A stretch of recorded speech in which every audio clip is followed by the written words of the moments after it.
하나님께서 우리에게 주신 말씀은 빌립보서 4장 20절에서 23절까지 말씀입니다.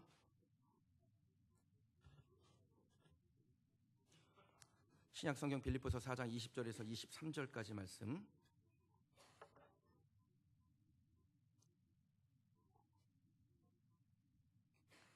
찾으신 줄 알고 제가 봉독하겠습니다. 하나님 곧 우리 아버지께 세세 무궁하도록 영광을 돌릴지어다. 아멘. 그리스도 예수 안에 있는 성도에게 각각 문안하라. 나와 함께 있는 형제들이 너희에게 문안하고 모든 성도들이 너희에게 문안하되 특히 가이사의 집 사람들 중 몇이니라. 주 예수 그리스도의 은혜가 너희 심령에 있을지어다. 아멘. 오늘 빌립보서 강의 마지막 시간입니다. 13번째죠. 제가 12번에 걸쳐서 빌립보서를 말씀을 전하려고 했는데 자족에 대한 말씀을 한 주 더 전해서 오늘이 13번째 시간입니다. 영광과 은혜라는 제목으로 하나님의 말씀 함께 나누도록 하겠습니다. 신자들이 자주 사용하는 말 중에 하나님의 영광이라는 말이 있죠. 이렇게 막 말끝마다 하나님의 영광 뭐 이런 이야기를 하지 않습니까? 참 좋은 말이기는 한데요, 간혹 이 말이 마치 자신의 소원을 들어주신 하나님께 보내는 그 벅찬 감동의 세레모니 같은 느낌을 줄 때가 있습니다. 주로 연예인들이 이런 말을 자주 합니다. 뭐 상 받는 자리에 가면 거기서 이렇게 상 받고 난 다음에 수상소감하는데 이 모든 영광을 하나님께 돌려드립니다, 뭐 이런 이야기를 하죠. 이게 사실 이제 무슨 말인지 어떤 의미인지는 알겠습니다만, 만약에 상을 타지 못하면은 이게 하나님의 영광이 아닐까요? 상을 탄 자리에서만 하나님의 영광이 드러납니까? 꼭 상을 타야 하나님의 영광이 되는 것인가요? 진짜 하나님의 영광은요, 그러면 상 받는 자리에서 나오지 않습니다. 우리가 흔히 상 받는 자리, 뭐 좋은 자리, 뭐 대단한 것을 이룬 자리에서 하나님의 영광이라는 표현을 쓰는데, 진짜 하나님의 영광은 그런 상 받는 자리에서 나오는 게 아닙니다. 교인들 중에 간혹 하나님께서 이번에 우리 아들, 우리 딸 좋은 대학에 쫙 합격해 시켜주시면 이 얼마나 하나님의 영광입니까? 뭐 이런 이야기를 하시는 분들이 있으세요? 만약에 하나님께서 그 소원을 들어주시지 않으시거나 혹은 생각한 것보다 별로인 대학에 합격하게 하시면 그건 하나님의 영광이 아닌 것입니까?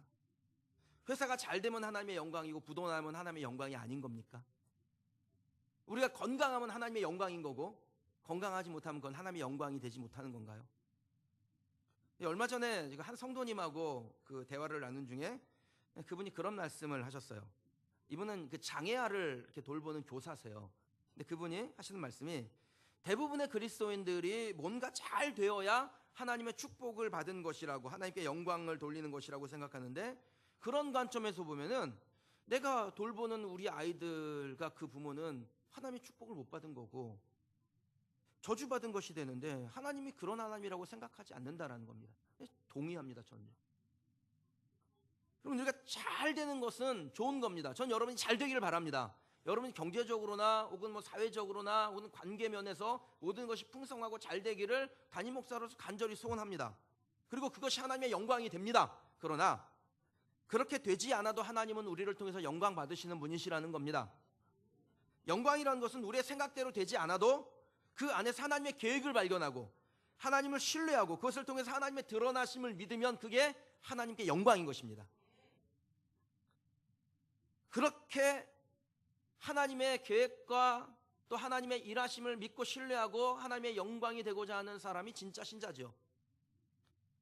반대로 가짜는요, 자기 마음에 합한 결과를 얻지 못했을 때 그것을 저주나 혹은 재앙으로 알고 하나님을 원망하고 그런 삶으로는 절대 하나님의 영광이 될 수 없다라고 생각하면 그건 가짜 신자입니다. 하나님이 왜 존재하십니까? 하나님이 누구를 위해서 존재하십니까? 하나님은 하나님을 향하여 나는 스스로 있는 자라고 표현하셨습니다. 출애굽기 3장 14절 말씀에 모세가 하나님, 내가 애굽에 가서 이스라엘 백성들을 만나서 그들에게 뭐라고 하리까? 그랬더니 하나님께서 모세에게 말씀하시기를 I am who I am, 나는 스스로 있는 자다, 이렇게 전하라고 하셨어요. 하나님은 누구 때문에 존재하지 않는다라는 것입니다. 하나님은 그냥 스스로 계신 분이세요. 존재 자체가 영광이에요. 존재 자체가. 하나님은 우리가 뭘 해서, 하나님을 뭐 높여드려서, 하나님께 어떤 게 뭘 드려서 그래서 하나님의 영광이 나타나는 게 아니라 하나님은 그냥 존재하신 것 그 자체가 영광인 것입니다.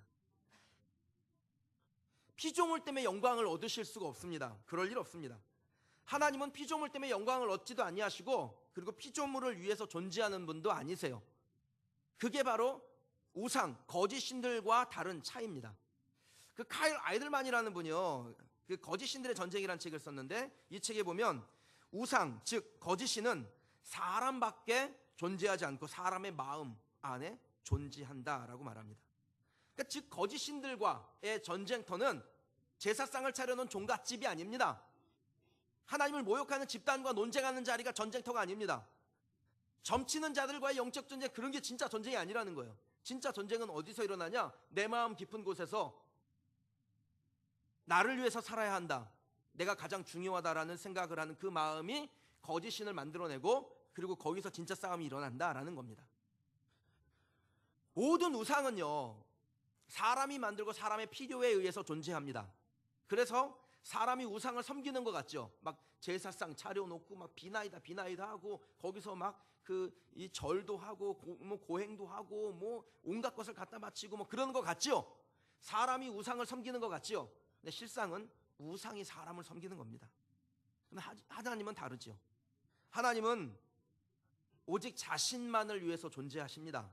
우리는 하나님의 피조물로서 그 하나님이 자기를 위하여 존재하시는데, 그 하나님을 영화롭게 하기 위해서 우리를 만든 거예요. 이사야서 43장 21절 말씀해 보니까요, 이 백성은 내가 나를 위하여 지었나니 나를 찬송하게 하려 함이니라. 하나님께서 사람을 지으신 이유가 있는데, 그게 뭐예요? 하나님을 영화롭게 하고 영광스럽게 하기 위해서 만드신 거예요. 우리가 하나님을, 우리의 필요에 의해서 하나님을 만든 것이 아니라 하나님이 우리를 만드셨다라는 겁니다. 그게 하나님과 우상의 차이인 것이죠. 여러분, 바울은 그 사실을 잘 알고 있었습니다. 자기 자신이 존재하는 이유는 자신의 가치를 실현하거나 뭐 꿈과 비전을 성취하거나 이런 것이 아니라 하나님의 영광을 위한 피조물이어야 한다라는 것을 잘 알고 있었습니다. 그래서 자기가 어떤 형편에 있든지 그것이 하나님의 영광이라고 그는 말할 수 있는 거예요. 바울이 복음을 왕성하게 전해서 많은 사람들을 주께로 돌아오게 한 일이 있었습니다. 그럼 이거 영광입니까? 영광이죠. 그러면 바울이 착고에 매이고 매질을 당하고 비난과 조롱을 받을 때도 있었습니다. 이건 뭔가요? 이건 하나님의 영광이 아닙니까? 여러분, 이것도 하나님의 영광이라는 겁니다. 뭔가 잘 되어야 하나님의 영광이라고 생각하는 그 사고 자체를 버리셔야 돼요. 내가 뭔가 잘해야 돼. 우리 아들이 좋은 대학에 가야 돼. 내 사업하면 성공해야 돼. 내 결혼 생활에 성공해야 돼. 그래야지 하나님의 영광이야. 이게 아니라는 겁니다. 이 생각을 버리셔야 돼요. 내가 뭔가를 이루어야 하나님의 영광이 될 수 있어. 내가 건강해야 하나님의 영광이야. 우리 애가 좋은 대학에 딱 합격해야지. 재수 같은 거 하지 말고. 그래서 막 삼수하고 사수하고 그러면 하나님의 치욕 막 이러면 안 된다라는 거예요. 이런 인생을 살다 보면요, 우리 교회도 그런 분이 있습니다. 살다 보면 이혼할 수 있어요. 이혼하면은 그 치욕스러운 일입니까? 하나님의 영광이 안 됩니까? 인상 쓰고 얘기하지 말아야지. 여러분, 그거 하면 하나님의 영광이 아닙니까? 제가 조장하는 거 아닙니다. 오해하시면 안 돼요. 혹시 그런 일을 만나더라도 여러분, 그것 때문에 내가 하나님의 영광을 가렸다고 생각하시면 안 돼요. 우리가 무슨 결과를 만들었다고 그게 하나님의 영광이 되거나 영광이 되지 않거나 이게 아니라는 겁니다. 하나님의 영광은 우리에게 주어진 삶에서 하나님을 하나님으로 인정하고 있을 때 그냥 그 자체가 영광인 거예요. 하나님의 존재를 인정할 때 그게 영광인 거예요. 바울이 자족을 설명할 때 예수 그리스도 안에 있을 때 자기는 모든 것을 할 수 있다고 그랬습니다. 궁핍에도 족하고 풍부에도 족하다고 했습니다. 하나님은 그 백성들을 풍성한 가운데 모든 쓸 것을 채워주신다는 믿음의 고백을 하고 있습니다. 그러니까 바울은요, 자기 자신에게 무슨 삶이 와도 풍부해도 궁핍해도 뭐가 잘 돼도 뭐가 안 돼도 하나님의 영광을 위한 삶이라는 거예요. 자기의 삶은 부족해도 하나님께 영광이요, 풍부해도 하나님께 영광인 것입니다. 부족한 상황에서는 하나님의 능력이 임하게 되고 그 능력이 임하면 그것으로 하나님이 영광을 받으실 거니까 영광이죠. 풍족하게 되어 하나님께서 하나님의 일하심이 드러나면 그것이 하나님께 영광인 것입니다. 만약에 우리가 무엇이든지 뭔가 좀 부족해서 낙심하거나 채워지지 않아서 기쁨이 되지 못한다면 그건 하나님의 영광과 거리가 먼 삶을 살고 있는 겁니다. 그건 하나님을 위해서 존재하는 것이 아니라 나를 위해서 하나님을 존재하게 하는 그런 사람들이죠. 이런 사람들 보고 사실 불신자라 그러는 거예요. 하나님을 위해서 존재하는 삶이 영광입니다. 내가 무엇을 이루었느냐는 중요하지 않습니다. 입신양명은 공자님이 하신 말씀이지 예수님이 하신 말씀이 아니에요. 그런데 사람들은 자꾸 입신양명해야 하나님의 영광이 된다라고 얘기를 해요. 입신양명해야 하나님의 영광이 아닙니다. 그것도 하나님의 영광이 될 수 있는 것이죠. 입신양명 못하면요, 그것도 하나님의 영광이 될 수 있는 겁니다. 내가 그것을 통해서 하나님의 존재를 인정하고 있다면. 빌립보서를 쓸 때 바울의 신분은 죄수였습니다. 1장 13절에서 바울은 자신이 시위대의 메인 신분이라고 밝히고 있어요. 그러니까 이 사람의 지금 현재 신분이 뭐냐? 반역자로 아직 판단을 받지 않은, 최종 판결 받지 않은, 대법원 판결 못 받은 미결수, 반역자, 죄수, 사형수예요. 그런데 오늘 본문의 20절에 보면은 하나님 우리 아버지께 세세무궁하도록 영광을 돌린다라는 고백을 합니다. 이 바울이요. 범죄자로 낙인 찍혀서 지금 옥살이하는 주제에 하나님의 영광의 무궁함을 말하다니요. 여러분, 뭔가 이루어야 영광이 된다라고 생각하는 사람들, 그래도 좀 가오가 잡혀야 영광이지라고 생각하는 그런 사람들에게 바울은 주제 파악도 못하는 사람인 겁니다. 그런데 주님은 이 바울을 통하여 영광을 받으셨을 뿐 아니라 그 영광을 바울에게도, 그리고 그렇게 하나님의 영광을 돌려드리는 사람들에게도 돌려주시겠다라고 말씀하세요. 데살로니가 후서 1장 12절 말씀인데요. 우리 하나님과 주 예수 그리스도의 은혜대로 우리 주 예수의 이름이 너희 가운데서 영광을 받으시고 너희도 그 안에서 영광을 받게 하려 함이니라. 아멘. 그럼 누구든지 하나님의 영광을 위하여 사는 사람이 하나님께 영광이 되는 겁니다. 그리고 하나님은 그 사람을 자신의 영광의 자리로 초대하여서 참여하여 하나님의 영광에 동참하게 하시는 줄 믿으시기를 주님의 이름으로 축원합니다. 어떻게 하나님께 영광을 돌릴 수 있습니까? 어떻게 하면 우리가 하나님께 영광을 돌리고 하나님의 영광을 받으시나요? 부자가 되면 될까요? 높은 자리에 올라가면 됩니까? 아무나 할 수 없는 일을 탁 하면은 그게 하나님의 영광이 됩니까? 저를 한번 따라 하시죠. 하나님의 영광이 되는 법입니다. 하나님을 증거하는 것이 하나님의 영광을 드러내는 것입니다. 하나님을 증거하는 것이 하나님의 영광을 드러내는 겁니다. 여러분이 있는 삶이 뭐든 간에, 여러분이 뭐 직장 생활을 하든 뭐 기업을 경영하든 뭐 가정주부든 뭐 학생이든 뭐든 간에 그 자리에서 하나님을 증거하는 것, 내게 하나님이 역사하시고 나를 통해서 하나님이 일하십니다, 하나님 살아계십니다, 증거하는 그것이 바로 하나님의 영광을 드러내는 것입니다. 오직 주님이 주님 되심을 증거할 때 그것을 하나님이 영광이라고 여기신다라는 겁니다. 결과는 중요하지 않습니다. 무슨 결과를 얻던 그것이 하나님이 가진 것과 비교할 수 있겠어요? 여러분, 우리가 어떤 결과를 만들든 그게 하나님이 가진 것과 비교할 수가 있습니까? 우리가 아무리 높은 자리에 올라간들 하나님보다 높아질 수 있습니까? 우리가 세상에서 그 어떤 것을 얻은들 하나님이 가지고 계신 것하고 비교할 수 있어요? 이사야서 66장 1절 2절 말씀인데요. 여호와께서 이같이 말씀하시되 하늘은 나의 보좌요 땅은 나의 발판이니 너희가 나를 위하여 무슨 집을 지으랴? 내가 안식할 처소가 어디랴? 나 여호와가 말하노라. 내 손이 이 모든 것을 지었으므로 그들이 생겼느니라. 하나님께서 지으시고 하나님께서 만드신 거예요, 다.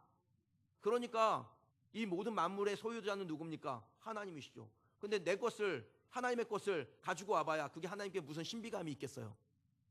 우리가 물질로는요 하나님을 절대로 만족시킬 수 없습니다. 개미가 과자 부스러기를 큰 거를 메고 가든 작은 걸 메고 가든 우리 눈에 볼 때는 다 그게 그건데, 그럼 하나님에게도 마찬가지 아닙니까? 여러분이 장관이 되건 그냥 평범한 소시민으로 살건 하나님이 보실 땐 다 그게 그건 거죠. 하나님께는 우리가 얻은 결과는 무의미한 것입니다. 다만 하나님은 그 과정과 결과를 통해서 주인이신 하나님을 얼마나 인정하고 있는지를 중요하게 여기시고 그것을 그냥 영광으로 받아주시겠다라는 거예요. 여러분, 제가 여러분에게 선물을 하나 좀 보여드리려고 그러는데, 이게 선물이 뭐냐면, 제가 2010년에 우리 딸이 초등학교 1학년 때 저한테 생일 선물로 준 거예요. 저는 아이가 생일 선물로 주면은 정말 쓸데없는 거를 주기 때문에 그냥 받아다가 제 보물함에다 그냥 넣어놓습니다. 제가 이거 6년 동안 제가 이거 보관해 오던 거예요. 근데 여기에 보면요, 막 포장지도 막 너덜너덜하고 막 갖다 막 붙여 테이프로 막 둘둘둘 말아가지고 줬는데, 여기에 괴상하게 생긴 여자애가 하나 그려져 있고 나 이렇게 써 있습니다. 그리고 괴상하게 생긴 남자애가 하나 그려져 있고 아빠 이렇게 돼 있고요. 그 사이에다가 하트 뿅뿅 이렇게 그려놨어요. 그리고 아빠께 생신 축하드려요, 사랑해요, 석희가, 이렇게 해서 막 개발세발 글씨 써가지고 이렇게 해놨는데, 제가 이걸 받고 이거를 그 보물함에다가 제가 좋은 거 받으면 이렇게 넣어놓는 함이 있어요. 그 함에다가 넣어놓고 지금까지 보관하고 있는 겁니다. 이 볼펜이 잘 나오는지 안 나오는지 잘 모릅니다. 심지어는 제 딸은 제가 이거 토요일날 제가 이렇게 꺼내놓고 있는데 이걸 딱 보더니 자기가 이걸 줬는지도 몰라요. 네. 내가 이걸 줬냐고 그러더라고요. 그럼 제가 이거를 받아놓고 이 선물을 지난 6년 동안 참 소중하게 간직했습니다. 가끔 이렇게 함을 열어볼 때 이렇게 매년 우리 아이가 준 게 있어요. 어느 해는 선물을 못 주니까 편지를 썼더라고요. 아빠, 고등학교 가도 아빠에게 사랑의 뽀뽀를 장렬해 드리겠습니다, 뭐 이렇게 쓴 것도 있더라고요. 뭐 이런 거를 보면서 제 마음에 이 선물을 제가 참 영광스럽게 생각합니다. 이게 무슨 값어치가 있겠습니까? 볼펜 3자로 들어있는데. 그런데 이걸 제가 영광스럽게 생각한다.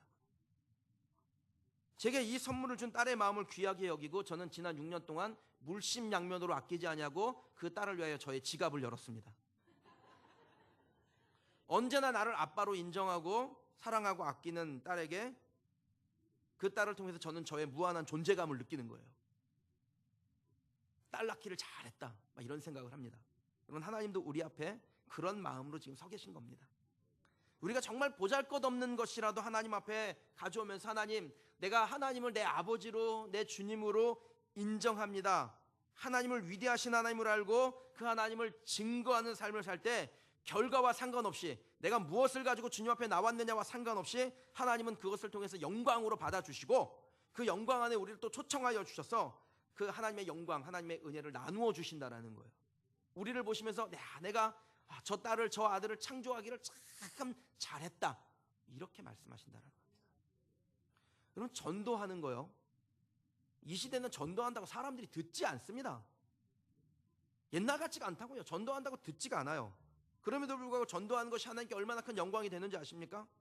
우리가 나가서 전하는 그 자체를 기뻐하시고 하나님께서 영광으로 받으신다라는 겁니다. 도리어 전도하기가 어려운 환경에서 전하는 것, 그것이 하나님께 더 큰 영광을 돌려드리는 것입니다. 열매가 있으면 하나님께 영광이고 열매가 없으면 하나님께 영광이 못 된다, 이거는 잘못된 생각이에요. 우리가 나가서 주의 복음을 전하면, 내가 하나님을 내 하나님으로 인정하면 그 행위 자체가 하나님께 영광이 되는 것입니다. 우리가 하나님을 예배할 때, 찬양할 때요, 노래를 잘하면 영광이고 노래를 못하면 막 멱다는 소리를 하면 그건 하나님의 영광이 안 되는 건가요? 악기의 연주 실력이 뛰어나면 영광이고 막 이렇게 틀리면은 창피한 겁니까? 그렇다면은 그럼 큰 교회에서 많은 사람들 앞에 설교하는 목회자는 영광인 거고, 평생 한 사람 구하기 위해서 무슬림 사회에 들어가가지고 거기서 그 한 명을 주께로 돌이키기 위해서 자신의 평생을 살았던 선교사님들은 정말 영광이 못 되는 것이죠. 사랑하는 성도 여러분, 어디서든 하나님을 하나님으로 인정하는 삶이 하나님께 영광인 줄 믿으시길 바랍니다. 특별하게 뭘 할 필요가 없습니다. 그거면 됩니다. 그냥 하나님을 하나님으로 인정하는 거. 하나님을 내 하나님으로 인정하고 사는 삶이 하나님께 영광인 거예요. 그렇게 살면 복음의 가치, 예수님의 가치를 따라 사는 사람들이 더 많이 생겨나게 되어져 있습니다. 22절을 한번 같이 읽어보실까요? 읽겠습니다. 모든 성도들이 너희에게 문안하되 특히 가이사의 집 사람들 중 몇이니라. 아멘. 그럼 바울은 빌립보 교인들에게 지금 안부를 묻는데 특별히 가이사의 집 사람들이라는 표현을 씁니다. 이 가이사라는 게 역사책에 이게 케사르죠. 카이사르. 독일어로 말하면 카이죠. 그 당시 황제들에게 붙여주는 공식 호칭이었어요. 그래서 가이사 도미티아누스, 가이사 아구스토, 가이사 율리우스, 이런 식으로 이 가이사라는 거는 로마의 황제를 뜻하는 거예요. 그러니까 가이사의 집 사람들이라는 것은 무슨 말입니까? 이게 왕족들, 귀족들이었다란 말이에요. 그 귀족들 중에, 황족들 중에 몇 사람이 그리스도인이 되었다라는 것을 지금 바울이 말하고 있는 겁니다. 그럼 왜 바울이 빌립보서에서 가이사의 집 사람들이 특히 너희에게 안부를 전한다라는 표현을 사용한 것일까요? 바울도 높은 고관대작, 신분이 좋은 그런 귀족들이 예수 믿는 것을 이렇게 뭐 대단하게 여긴 것일까요? 마치 요즘으로 치면은 안산시장이랑 국회의원들이 나오는 교회를 사람들이 뭐 이렇게 대단하게 여기고 뭐 그러는 것처럼 바울도 그런 겁니까? 바울까지도 왕족들이 예수 믿는다라고 이렇게 우쭐해서 이 말을 여기 안에다가 기록해 놓았을까요? 그럼 시대적인 배경이 달라요. 지금 우리가 살고 있는 이 시대와 그 시대는 시대적 배경이 다릅니다. 그 당시는 예수 믿는다라고 결정하면 천민이 되기를 자처하는 것입니다.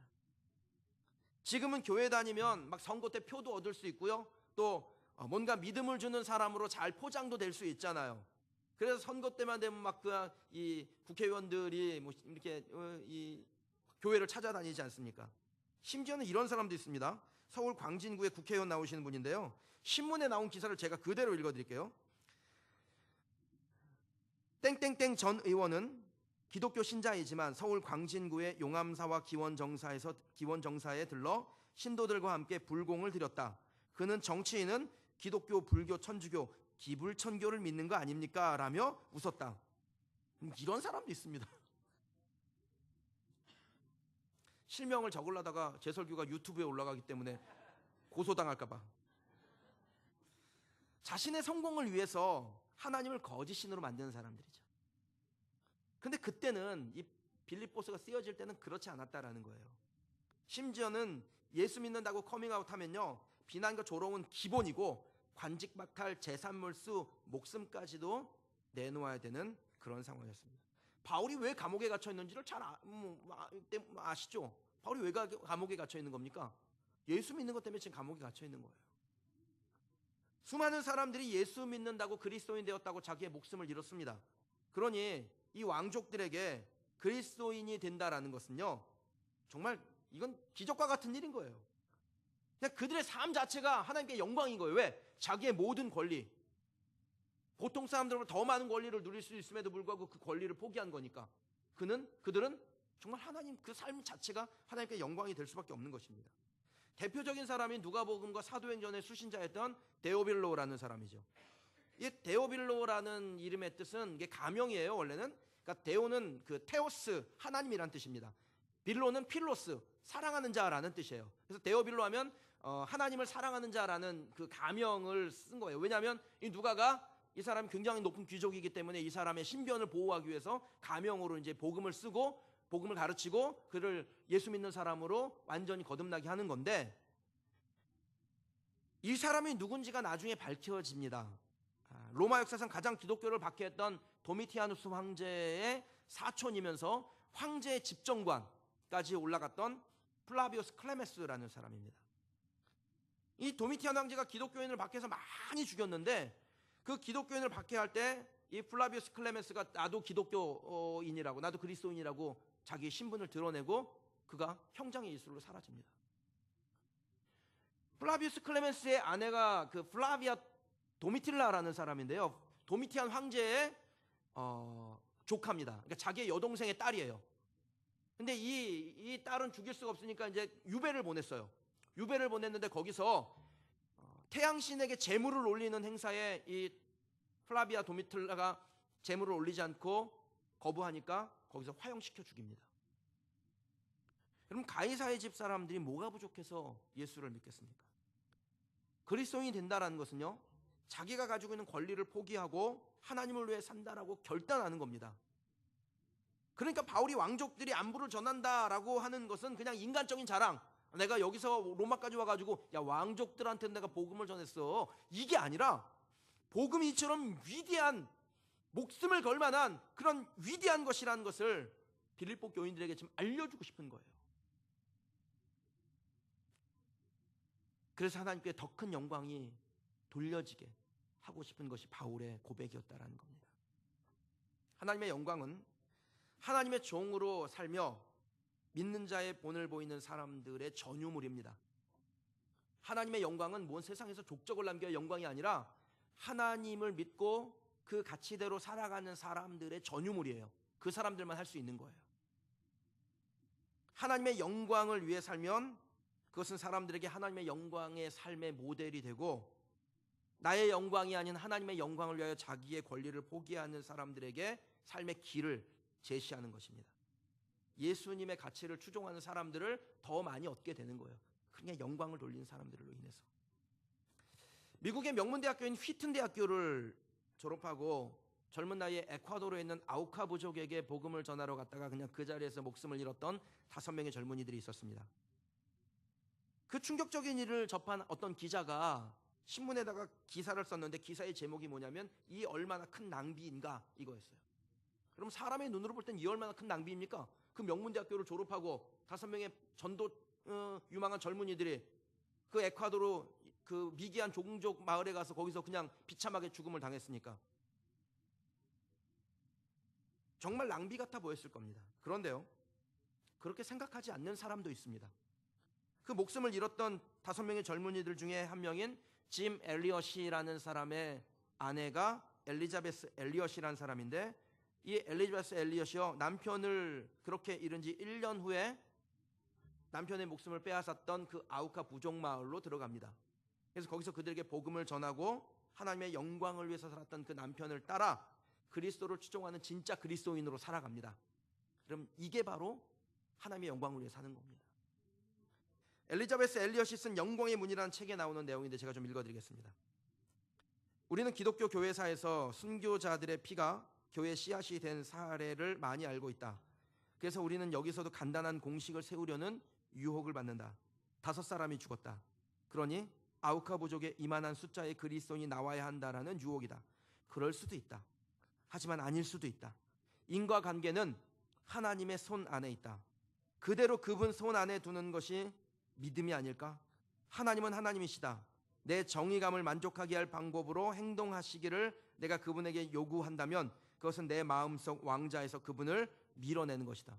뭡니까? 거짓신을 만드는 거라는 거야. 카일 아이들만의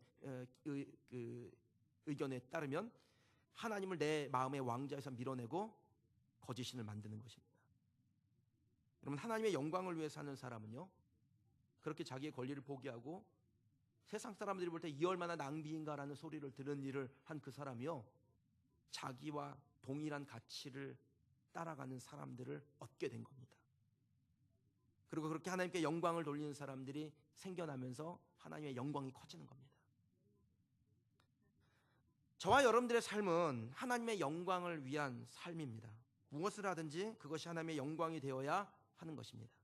그래서 하나님의 영광을 추구하는 삶은 자기 자신을 낮추고 어떠한 고난도 감내하고 주어진 환경을 그냥 자족으로 받아들이는 것입니다.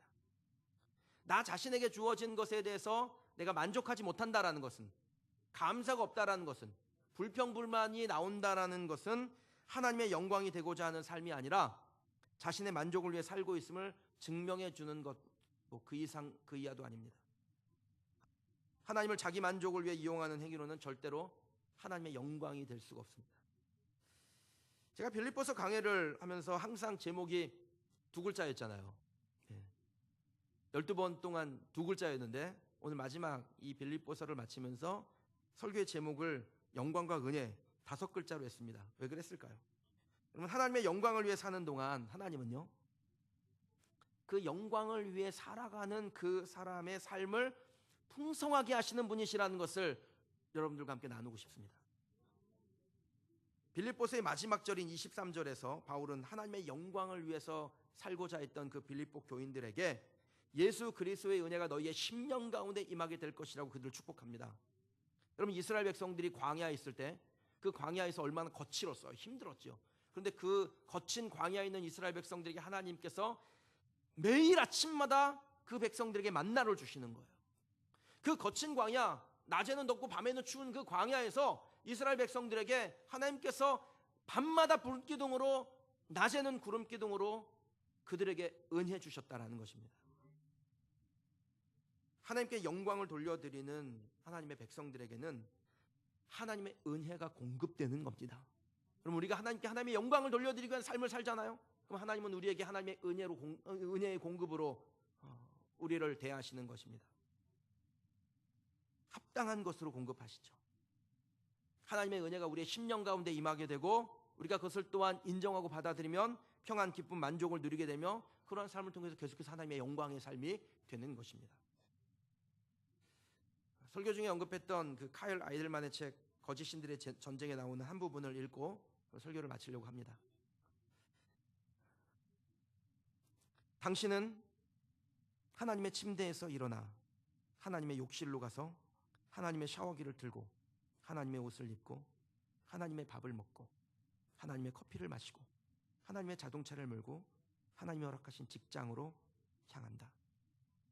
이처럼 우리의 삶의 모든 것들이 하나님의 소유임을 인정하기 시작할 때 하나님께 늘 감사하고 감사하는 태도를 가질 때 우리는 하나님을 예배할 수 있다.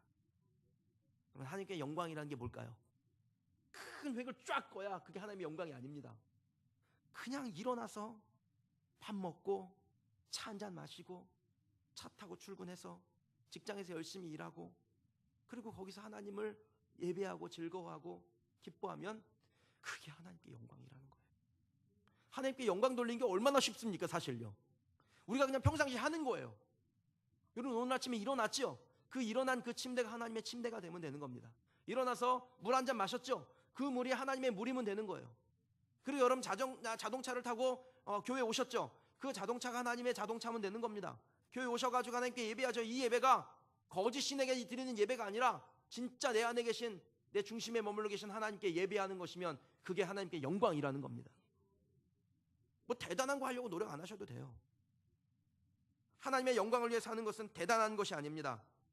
사법고시 패스하고 명성을 얻고 큰 기업 운영하고 그런 것이 하나님의 영광이 아니라 범사의 하나님을 인정하고 하나님과 동행하고 하나님께 묻고 하나님을 기뻐하고 그렇게 살아가는 것이 하나님의 영광입니다.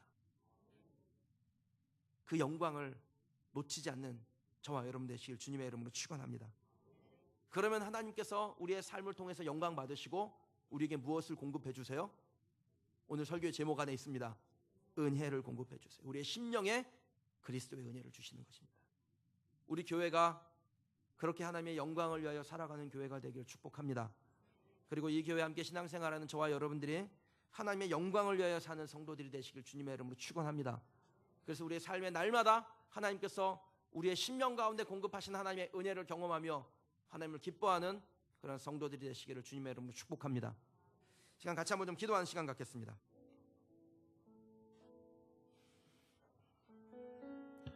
여러분이 지금까지 하나님께 영광이라는 것이 우리가 무언가를 해야 하나님의 영광이라고 생각했는지 모릅니다. 내가 뭔가 얻어야 그게 하나님의 영광일 것이다 라고 생각했을 수 있습니다. 내 꿈과 비전을 이루어야 하나님의 영광이 될 수 있다라고 생각했을지도 모릅니다. 아닙니다. 영광은 그냥 사는 것입니다. 어떻게 해요? 하나님을 인정하면서 하나님을 기뻐하면서 내게 주신 삶에 만족하면서 그것을 통해서 하나님이 내 하나님이라는 것을 증거하고 나타내면 그게 하나님께 영광입니다. 하나님의 영광이 되는 하나님께 영광을 돌려드리는 하나님의 백성 되기를 소망하십시다. 시간 같이 한번 기도하실 때 하나님 내가 주님께 영광 되기를 원합니다.